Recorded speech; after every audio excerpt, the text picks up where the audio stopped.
Okay, hello and welcome to FDA and 510K, The Reckoning, Part 5. Okay, in the previous 4 videos, my name is David Lawrence. I'm an Illinois qualified attorney living and working here in Thailand since 2010, with my relevant experience being having been the in-house counsel for the parent company of Sri Trang Gloves, Thailand, now public company limited, where I dealt with lots and lots of FDA stuff. Okay, for lack, I guess I have a better term, but I'm not going to use it. So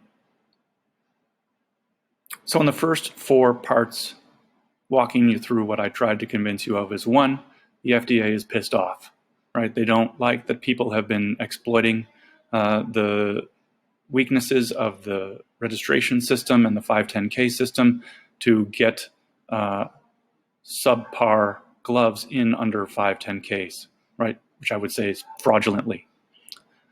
2, the U.S. and the FDA, working through the U.S. government, has the leverage over any country to get to the bottom of an issue like this, okay?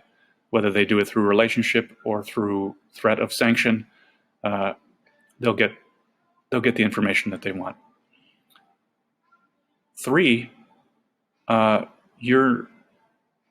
if you've sold any of these devices, regardless of the due diligence that you've done, even though I harp on due diligence, right? That's a risk management technique. It's not a safety net for you. It just manages risk.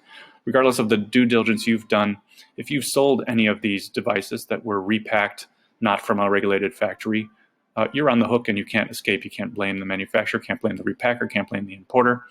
Actually, all of you are on the hook. You don't escape through that.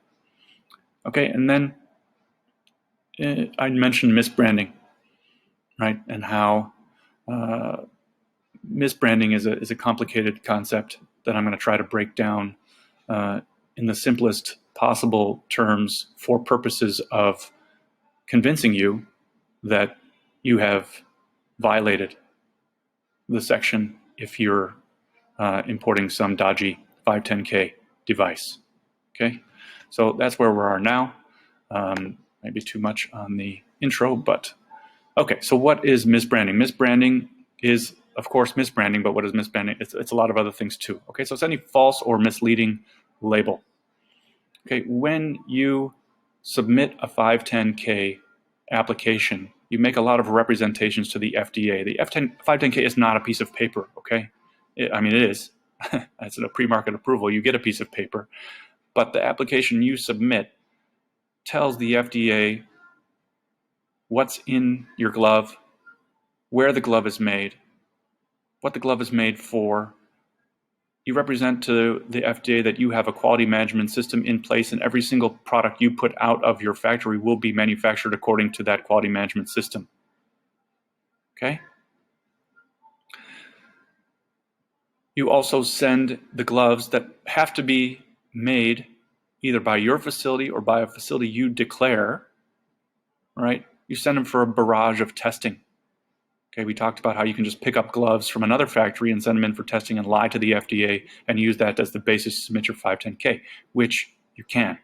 Okay, and people have done it and they continue to do it. So it's more than a piece of paper. So if you're importing a device under a 510K that appears to be valid, but any of the representations underlying the 510K are untrue, that device is misbranded.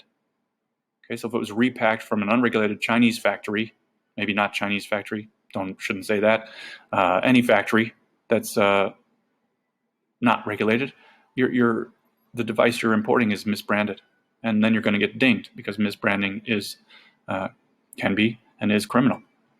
Okay, so I hope that was clear. I kind of rattled off there.